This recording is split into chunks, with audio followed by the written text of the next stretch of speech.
Assalamu alaikum dear students, my name is Hina Shaukat and I am your class 9 chemistry teacher.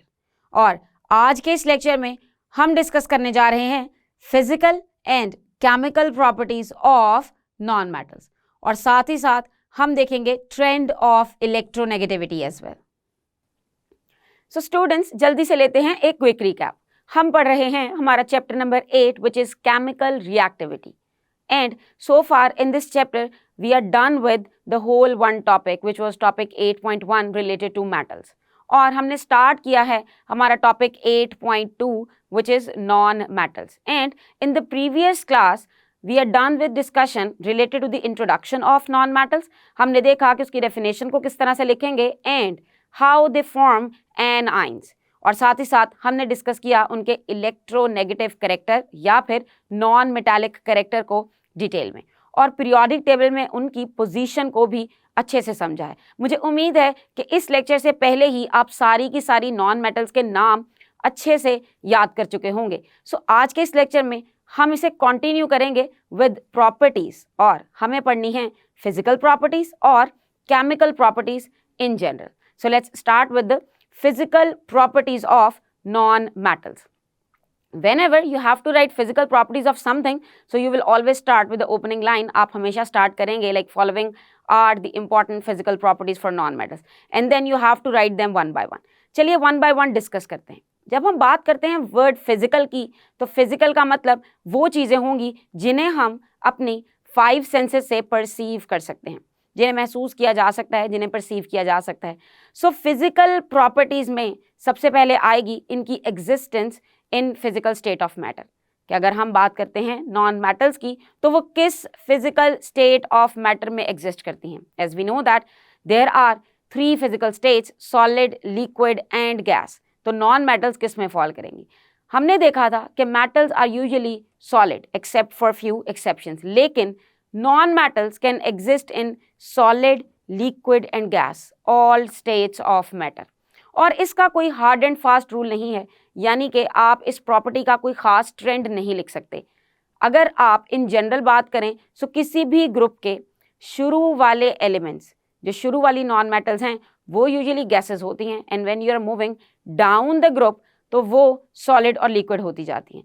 लेकिन again ये hard and fast rule नहीं है. ज़रूरी नहीं कि हमेशा पहला एलिमेंट गैस ही होगा. जैसे in case of group number 14 जो पहला एलिमेंट है वो नॉन मेटल है विच इज़ कार्बन, लेकिन कार्बन सॉलिड फॉर्म में एग्जिस्ट करती है, वो लिक्विड फॉर्म में या फिर गैस फॉर्म में एग्जिस्ट नहीं करती. लेकिन अगर कार्बन के अलावा आप देखें नाइट्रोजन, ऑक्सीजन, तो ये गैसेस हैं. अगर हम बात करें ब्रोमीन की तो ब्रोमीन एक लिक्विड नॉन मेटल है. और अगर आप बात करें ग्रुप नंबर 18 के एलिमेंट्स की तो वो सारी की सारी गैसेस हैं. जी हाँ, group number 18 is noble gas group और उसमें helium, neon, argon, krypton, xenon, ये सब की सब गैसेस फॉर्म में एग्जिस्ट करती हैं. सो नॉन मेटल्स के लिए अगर आपको फिजिकल स्टेट मेंशन करनी है तो you can easily describe it in one sentence that they exist in all states of matter. और अगर आपसे कोई इनकी प्रॉपर्टीज के बारे में पूछे तो आपको पता होना चाहिए कि their properties they change gradually but they change uniquely in groups as well. Now let's talk about their brittleness. अगर हम कहते हैं कि नॉन मेटल्स हैं सॉलिड, तो अगर नॉन मेटल्स सॉलिड फॉर्म में एग्जिस्ट करेंगी तो उनकी एक स्पेशल प्रॉपर्टी होगी which is they would be brittle. Brittle word वहाँ यूज़ किया जाता है जहाँ कोई सब्सटेंस easily breakable हो. अगर कोई चीज़ आसानी से टूट सकती है तो वो ब्रिटल होगी. जैसे अगर आप ग्लास की बात करें तो शीशे को आप आसानी से तोड़ सकते हैं. अगर आप एक पेपर की बात करें तो वो भी ब्रिटल होगा. जबकि ब्रिटल का जो ऑपोजिट वर्ड है, इसे हम मेटल्स में डिस्कस कर चुके हैं, वो होता है मैलिएबल. मैलिएबल का मतलब है कि आप किसी चीज़ को अगर हैमर भी करें तो आप उसको उसकी डिफरेंट शीट्स में कन्वर्ट कर सकें, उसकी शेप चेंज कर सकते हैं, उसे तोड़ मरोड़ सकें, लेकिन आप उसको ब्रेक ना कर सकें. लेकिन नॉन मेटल्स जो एग्जिस्ट करती हैं सॉलिड फॉर्म में, they are brittle in nature. और इसमें कार्बन की एग्जाम्पल बहुत इंपॉर्टेंट है. अगर देखें एक और प्रॉपर्टी की तरफ जो कि एलिमेंट शो करते हैं विच इज़ कंडक्टिविटी.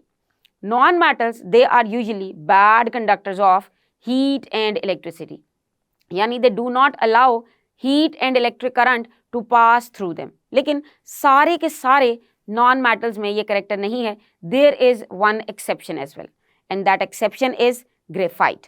अब आप सोचेंगे कि ग्रेफाइट तो पीरियोडिक टेबल में होता ही नहीं है, लेकिन मैं आपको याद करा दूं कि graphite is allotrope of carbon. ये कार्बन की ही एक फॉर्म है, कार्बन ही ग्रेफाइट होगा. सो ग्रेफाइट में ये कैरेक्टरिस्टिक है that graphite can allow electric current to pass through it, और ये हीट का भी कंडक्टर होता है.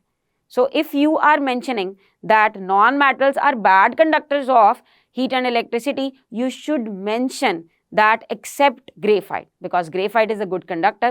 और हम इसे चैप्टर 7 में भी डिस्कस कर चुके हैं कि इलेक्ट्रोड्स बनाने में ग्रेफाइट यूज होता है. Let's move on to the next property. So for non-metals we can say that they are not shiny, they are dull. लेकिन उसमें भी एक exception है, and that exception is for iodine. Iodine एक lustrous structure show करती है और वो बिल्कुल मेटल्स की तरह का दिखाई देता है. मेटल्स आर यूजुअली शाइनी, जब हम उन्हें पॉलिश करते हैं तो वो शाइनी हो जाती हैं, और नॉन मेटल्स शाइनी नहीं होती, इनकी सरफेस डल होगी. तो ये भी एक बहुत इंपॉर्टेंट फिजिकल प्रॉपर्टी है जो नॉन मेटल्स को मेटल्स से अलग करती है. अगर बात करें इनकी हार्डनेस की, तो जैसे हम जानते हैं कि metals they are very hard, but non metals they generally are soft. यानी कि इनका मेटालिक स्ट्रक्चर, इनके अंदर मेटालिक बॉन्ड नहीं होता, उस वजह से ये प्रॉपर मेटालिक लस्टर नहीं बनाती, मेटालिक स्ट्रक्चर होल्ड नहीं करती. So that's why they are as compare to metals soft. But there is exception which is diamond. आपने सुना होगा कि डायमंड बहुत सख्त होता है, हीरा बहुत हार्ड होता है. It is very difficult to cut diamond as well. So except diamond, most of the non metals are soft. Next property is related to their melting and boiling points. हम जानते हैं कि मेल्टिंग पॉइंट और boiling point वो property है जो decide करेगी कि कब एलिमेंट को चेंज करनी है अपनी state of matter. So usually non metals they have low melting and boiling point, और उसमें जो एक्सेप्शन है वो आती है सिलिकॉन, ग्रेफाइट एंड डायमंड की. आपने देखा होगा कि जब हम नॉन मेटल्स को स्टडी कर रहे हैं सो उसमें कार्बन ज़्यादा डेविएशन शो कर रहा है नॉर्मल प्रॉपर्टी से. हमने देखा कि कार्बन की जो एक फॉर्म है, एक एलोट्रॉप है ग्रेफाइट, वो कंडक्टर है इलेक्ट्रिसिटी का. इसी तरह हमने देखा कि कार्बन की एक एलोट्रॉप जो कि डायमंड है वो हार्ड है, जबकि बाकी नॉन मेटल सॉफ्ट होती हैं. और यहाँ हम बात कर रहे हैं कि इनके हाई मेल्टिंग और बॉइलिंग पॉइंट भी होते हैं, यानी कि कार्बन के एलोट्रॉप्स के मेल्टिंग और बॉइलिंग पॉइंट्स हाई होते हैं, जबकि बाकी नॉन मेटल्स के मेल्टिंग और बॉइलिंग पॉइंट्स लो होते हैं. रीज़न ये है कि कार्बन, अगर आप देखें कार्बन की लोकेशन, तो ये ग्रुप नंबर 14 में है. कार्बन के आउटर मोस्ट शेल में होते हैं 4 इलेक्ट्रॉन्स. तो उन 4 इलेक्ट्रॉन्स के होने की वजह से ना तो वो प्रॉपर मेटल वाला शो करती है बिहेवियर और ना ही नॉन मेटल वाला बिहेवियर शो करती है. लेकिन चूंकि ज़्यादा प्रॉपर्टीज इसकी नॉन मेटल से मिलती हैं, यानी कि रिएक्टिविटी, और अगर आप बात करें इसके ब्रिटलनेस की भी, तो वो नॉन मेटल से मिलती है, इसलिए हम इसे नॉन मेटल्स में क्लासीफाई करते हैं. लेकिन चूंकि ये बिल्कुल मार्जिन का एलिमेंट है तो इसमें थोड़ी सी डेविएशन पाई जाती है प्रॉपर्टीज़ की. तो जब भी आपको एक्सेप्शंस लर्न करनी है, तो अगर आप कार्बन का वर्ड अपने माइंड में रखेंगे तो ये एक्सेप्शंस लर्न करने में कोई मुश्किल नहीं होगी. अगर आप बात करें सिलिकॉन की, तो सिलिकॉन डाइऑक्साइड में प्रेजेंट होता है, जो कि रेत का फॉर्मूला है. तो अगर आप रेत को विजुलाइज करें और उसकी प्रॉपर्टीज़ पे जाएं तो आप कंपेयर कर सकते हैं कि उसका मेल्टिंग पॉइंट और बॉइलिंग पॉइंट किस कदर हाई हो सकता है. सो वो हाई है, सो इसका ये मतलब है कि जो सिलिकॉन है वो भी एक एक्सेप्शन प्रोवाइड कर रही है, यानी कि उसकी भी मेल्टिंग और बॉइलिंग पॉइंट की वैल्यूज़ नॉर्मली बाकी सारी नॉन मेटल्स की वैल्यूज से डिफरेंट हो सकती हैं. Next property is density. Usually metals की डेंसिटी ज़्यादा होती है, दे हैव हाई डेंसिटी, और उसकी रीज़न भी हम जानते हैं, क्योंकि मेटल्स के एटम्स, मेटल्स के particles, they are tightly packed together. वो क्लोजली होल्ड किए होते हैं एक दूसरे को, और उसमें बहुत स्ट्रॉन्ग फोर्सेस भी होती हैं, जिसकी वजह से वो कम जगह घेरते हैं. चूँकि उनके दरमियान में जगह नहीं है, एटम्स के बीच में कोई स्पेस नहीं है, सो उस स्पेस के ना होने की वजह से डेंसिटी उनकी ज़्यादा होती है. लेकिन अगर हम बात करें नॉन मेटल्स की, तो इनकी density as compare to metals would be low, और इसमें कोई एक्सेप्शन आप एज इट इज लर्न नहीं करेंगे. ये तो थी बात कुछ फिजिकल प्रॉपर्टीज की। यहां जो हमने फिजिकल प्रॉपर्टीज की डिस्कशन की है, these were the general physical properties. हम इंडिविजुअली वन बाय वन इन एलिमेंट्स की फिजिकल प्रॉपर्टीज को भी डिस्कस करेंगे, लेकिन सिर्फ और सिर्फ इंपॉर्टेंट एलिमेंट्स के लिए, and that discussion you can find in the next lectures. Let's move on to the general discussion related to the chemical properties. So, important chemical properties of non-metals are, first one is dependent on the formation of ions. आपने देखा होगा कि हमने पढ़ा था कि non-metals होती ही वो हैं जो कि negatively charged ions बनाती हैं, क्योंकि ये opposite हैं metal से, तो metals electropositive होती हैं, positive ion बनाती हैं, तो non-metals बनाती हैं negatively charged ions, जिन्हें हम anions भी कहते हैं। अब ऐसा क्यों होता है? Their valence shell basically, like valence shells of non-metals, they are deficient of electrons. उनमें इलेक्ट्रॉन्स की कमी होती है। कमी का ये मतलब है कि उनके इलेक्ट्रॉन का नंबर यूजुअली हाफ से ज़्यादा होता है वैलेंस शेल में। तो जब हाफ से ज़्यादा होगा तो मतलब उन्हें ऑक्टेट रूल या डुप्लेट रूल को फॉलो करने के लिए इलेक्ट्रॉन्स को ऐड करना होता है।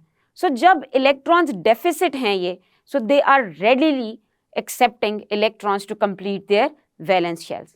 और हमें वैलेंस शेल्स कंप्लीट क्यों करने होते हैं? To get stability.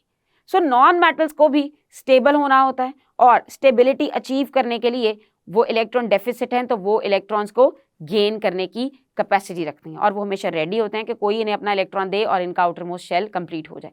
तो ये इनकी एक इंपॉर्टेंट केमिकल प्रॉपर्टीज है कि इनमें टेंडेंसी है इलेक्ट्रॉन्स को गेन करने की। ये अपना स्टेबिलिटी अचीव करते हैं बाय गेनिंग इलेक्ट्रॉन।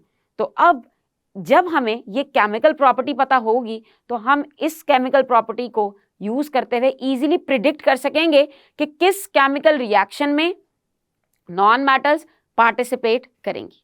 अब ये तो पता चल गया कि ये पार्टिसिपेट करेंगी वहां जहां इन इलेक्ट्रॉन्स मिल रहे होंगे, लेकिन जब ये इलेक्ट्रॉन्स गेन करेंगी so they are going to form ionic compounds, और इलेक्ट्रॉन्स देती हैं मेटल्स। जो इलेक्ट्रॉन्स के डोनर हैं ना अच्छे वाले, वो हैं मेटल्स, क्योंकि मेटल्स के आउटर मोस्ट शेल में होते हैं 1, 2 या फिर 3 इलेक्ट्रॉन्स, तो वो इजीली उनको लूज करके स्टेबिलिटी की तरफ जाती हैं। तो जब नॉन मेटल्स मेटल्स के साथ लेन देन करेंगी इलेक्ट्रॉन्स का, मेटल्स के साथ कोई बॉन्ड बनाएंगी, so that would be called as ionic bond, और उसके नतीजे में जो कंपाउंड बनेगा it would be called as ionic compound. लेकिन नॉन मेटल्स कोवेलेंट कंपाउंड भी बनाती हैं, और नॉन मेटल्स कोवेलेंट कंपाउंड तब बनाएंगी जब वो दूसरी नॉन मेटल्स के साथ रिएक्ट करेंगी। अगर आप बात करें क्लोरीन की, तो क्लोरीन एक गैस है, क्लोरीन हैलोजन के ग्रुप में है, ग्रुप 17 में, और ये एक बहुत ही इंपॉर्टेंट नॉन मेटल है। लेकिन जब क्लोरीन मिलती है सोडियम के साथ, सोडियम इज एल्कलाई मेटल जो कि ग्रुप 1 में पाई जाती है, सो एक हुई मेटल विच इज सोडियम, एक है non metal which is chlorine. तो जब ये दोनों मिलेंगे तो मेटल और नॉन मेटल के मिलने से बनेगा आयोनिक बॉन्ड। तो इसके नतीजे में जो कंपाउंड बनता है it is called as sodium chloride. तो sodium chloride is ionic compound, इसे हम आयोनिक कंपाउंड कहेंगे। लेकिन अब चलते हैं एक और मिसाल की तरफ। अगर यही क्लोरीन मिले हाइड्रोजन से तो उसके दरमियान बनेगा कोवेलेंट बॉन्ड, और उसको हम कहेंगे कोवेलेंट कंपाउंड। जब क्लोरीन हाइड्रोजन के साथ मिलती है तो ये अपना इलेक्ट्रॉन शेयर करते हैं, यहाँ गिव एंड टेक नहीं होगा। सो जब शेयरिंग ऑफ इलेक्ट्रॉन होगी तो कोवेलेंट बॉन्ड बनेगा, और उसके नतीजे में बनेगा कोवेलेंट कंपाउंड भी। जी हाँ, और इसकी कॉमन एग्जांपल्स हैं कार्बन डाइऑक्साइड। आपको पता है कार्बन डाइऑक्साइड एक बहुत ही कॉमन गैस है जो कि प्लांट्स यूज करते हैं अपनी फूड मेकिंग में। इसके अलावा नाइट्रोजन डाइऑक्साइड, वो भी नाइट्रोजन एक नॉन मेटल है और वो ऑक्सीजन से मिल रही है, नाइट्रोजन भी नॉन मेटल, ऑक्सीजन भी non metal. So non metal और नॉन मेटल दोनों मिलेंगे तो बनेगा कोवेलेंट बॉन्ड, और साथ ही बनेगा covalent compound which is going to be nitrogen dioxide. अब ये तो बात हुई इसकी फॉर्मेशन ऑफ कंपाउंड्स के बारे में कि ये किस किस तरह के कंपाउंड्स बना सकती हैं। अब आपने देखा कि जिस तरह मेटल्स दूसरी मेटल्स के साथ मिलके मेटालिक बॉन्ड बनाती थी या इटसेल्फ उनमें मेटालिक बॉन्ड बनता था, यहाँ ऐसा नहीं है। सो यहाँ पे या तो आयनिक कंपाउंड बनेगा या फिर कोवेलेंट कंपाउंड बनेगा। Let's move on to the next property which is non metals they usually do not react with water. ये बहुत बड़ी प्रॉपर्टी है नॉन मेटल्स की जो इन्हें अलग करती है मेटल्स के साथ।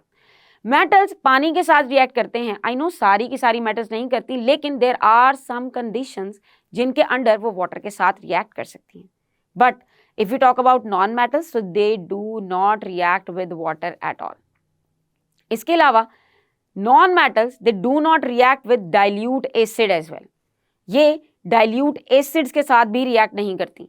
डाइल्यूट एसिड्स वो एसिड्स होते हैं जिनमें पानी की अमाउंट ज़्यादा होगी, there would be more amount of water in them. हम जानते हैं कि हम एसिड्स में वाटर ऐड करके उनकी डाइल्यूशंस को चेंज करते हैं। सो डाइल्यूट का मतलब है कि उसके अंदर एसिड की अमाउंट कम है और पानी की अमाउंट ज़्यादा है। So non metals they do not react with dilute acid because non metals are itself electron acceptors, चूँकि इन्होंने इलेक्ट्रॉन एक्सेप्ट करना होता है और डाइल्यूट एसिड्स इलेक्ट्रॉन नहीं देंगे। So that's why they are not going to react with dilute acid. लेकिन concentrated acid से रिएक्शन पॉसिबल है। अगर देखें इसके इंपॉर्टेंट कैरेक्टर की तरफ विच इज इलेक्ट्रोनेगेटिविटी, ये बहुत ही इंपॉर्टेंट है समझने के लिए इनकी reactivity, that how they are going to react with other elements और फिर इसके नतीजे में न्यू कंपाउंड्स कैसे बनेंगे। इलेक्ट्रोनेगेटिविटी ऑफ फर्स्ट मेंबर वो होती है ज़्यादा। जब मैं बात कर रही हूँ फर्स्ट मेंबर की तो यहाँ मैं ग्रुप के अकॉर्डिंग बात कर रही हूँ। हमने देखा कि नॉन मेटल्स हैं ग्रुप नंबर 14, 15, 16, 17 में। मैं 18 को इसलिए नहीं गिन रही क्योंकि 18 तो है ही सारी की सारी नोबल गैसेज, और नोबल गैसेज तो किसी के साथ रिएक्ट नहीं करती। सो अगर हम 14, 15, 16, 17 की बात करते हैं तो जो पहले पहले एलिमेंट्स हैं, जो पहली पहली नॉन मेटल्स हैं, उनकी इलेक्ट्रोनेगेटिविटी की वैल्यू हायर होगी एज कंपेयर टू अदर्स। अब ये बात शो करता है कि अगर हम ट्रेंड की बात करेंगे इलेक्ट्रोनेगेटिविटी की तो ये टॉप टू बॉटम डिक्रीज करता है। और हम जानते हैं कि ये डिक्रीज क्यों करता है, क्योंकि top to bottom number of shells increase करते हैं और जिससे एटॉमिक साइज इंक्रीज करता है। एटॉमिक साइज इंक्रीज करने से nuclear force of attraction to attract the electrons कम हो जाएगी और it would be difficult to accept electrons. So that's why ये ट्रेंड को आपको याद रखना है और यही ट्रेंड आपको हेल्प करेगा इन सारी की सारी मेटल्स को एक ऑर्डर ऑफ रिएक्टिविटी में लिखने में। इन मेटल्स को एक ऑर्डर की फॉर्म में लिखना बहुत ज़रूरी है। सो चलिए देखते हैं कि इसका ऑर्डर क्या होगा। It will start with fluorine. अब सबसे पहले इन सारी की सारी मेटल्स में से, अब आपने देखा कि मैं बात कर रही हूँ ग्रुप 14, 15, 16 और 17 की, तो इन चारों ग्रुप में काफ़ी ज़्यादा नॉन मेटल्स हैं। सो इन नॉन मेटल्स में जिसकी रिएक्टिविटी सबसे हाई होगी इट इज़ फ्लोरीन। फ्लोरीन की रिएक्टिविटी सबसे हाई है और हम जानते हैं कि फ्लोरीन की इलेक्ट्रोनेगेटिविटी सबसे हाई है। यस, कि fluorine is having electronegativity value 4। Fluorine के बाद नंबर आएगा ऑक्सीजन का। ऑक्सीजन की इलेक्ट्रोनेगेटिविटी वैल्यू है 3.5। हमने इलेक्ट्रोनेगेटिविटी ऑफ हेलोजेंस को डिटेल में डिस्कस किया है इन चैप्टर नंबर 3, जिसमें हमने इलेक्ट्रोनेगेटिविटी क्या होती है, उसके ट्रेंड्स क्या हैं along the periodic table, period में ट्रेंड क्या है, ग्रुप में ट्रेंड क्या है, और साथ ही साथ हेलोजेंस की इलेक्ट्रोनेगेटिविटी को डिटेल में ऑलरेडी डिस्कस किया है। आई विल सजेस्ट यू कि इन वैल्यूज़ के लिए, एग्जैक्ट वैल्यूज़ ऑफ इलेक्ट्रोनेगेटिविटी के लिए आप अपना चैप्टर नंबर 3 रेफर करेंगे और बुक में जो वैल्यूज़ गिवन है मेक श्योर कि आप वो वैल्यूज़ याद करें। सो फ्लोरीन बहुत ही कॉमन इसलिए है इलेक्ट्रोनेगेटिविटी में क्योंकि इसकी इलेक्ट्रोनेगेटिविटी की वैल्यू सबसे ज़्यादा है और वो है 4 according to Pauling scale. So fluorine के बाद नंबर आया ऑक्सीजन का and after oxygen we have chlorine. After chlorine हमारे पास है nitrogen and then bromine, then we have sulphur, then carbon, फिर है iodine and then phosphorus. So आप इन जनरल इसको एक स्टेटमेंट में लिख सकते हैं कि हाईएस्ट इलेक्ट्रोनेगेटिविटी वैल्यू या फिर highest non metallic character show करेगी फ्लोरीन और lowest non metallic character show करेगी फॉस्फोरस। अब अगर आप इस सीरीज पे नज़र डालें पूरी सीरीज में तो आप देख सकते हैं कि फॉस्फोरस, आयोडीन, कार्बन ये आपको काफ़ी एंड पे दिखाई दे रही हैं। और अगर आप अब फिजिकल प्रॉपर्टीज़ की तरफ जाएं तो आपने देखा था कि आयोडीन भी डेविएशन शो करता है फिजिकल प्रॉपर्टी से। आपको याद होगा कि आयोडीन जो होता है वो शाइनी होता है जबकि बाकी नॉन मेटल्स शाइनी नहीं है। इसी तरह कार्बन भी डेविएशन शो करता है क्योंकि ये इलेक्ट्रिसिटी का कंडक्टर है और ये हार्ड भी होती हैं इसकी एलोट्रॉप्स। सो ये चीज़ शो करती है कि अगर आपको एक पूरी सीक्वेंस में इनका रिएक्टिविटी ऑर्डर समझ में आ जाए तो आप काफ़ी चीज़ों को फ्यूचर में प्रिडिक्ट भी कर सकते हैं।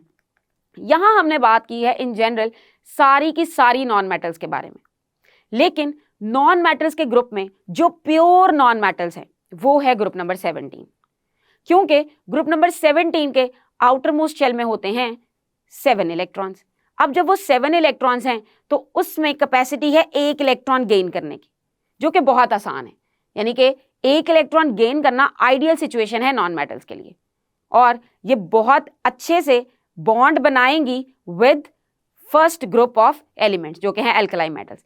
सो अब इस डिस्कशन के बाद हम एक चीज क्लोज कर सकते हैं कि जो सबसे इंपॉर्टेंट ग्रुप है टू स्टडी नॉन मेटल्स वो ग्रुप है हेलोजेंस का ग्रुप, और हेलोजेंस है ग्रुप नंबर 17 में। यानी कि अगर हमें नॉन मेटल्स को अच्छे से समझना है तो हमें हेलोजेंस के ग्रुप की सारी डिटेल अच्छे से समझनी चाहिए। सो ये रिएक्टिविटी ऑर्डर है जब आपके पास सारी की सारी नॉन मेटल्स हैं।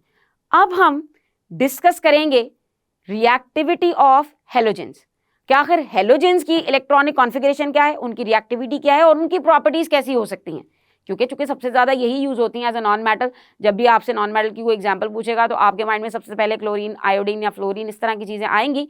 सो इसके लिए हम इंडिविजुअली अब हेलोजेंस की स्टडी को डिटेल में लेके चलेंगे और वो हम डिस्कस करेंगे हमारे नेक्स्ट लेक्चर में।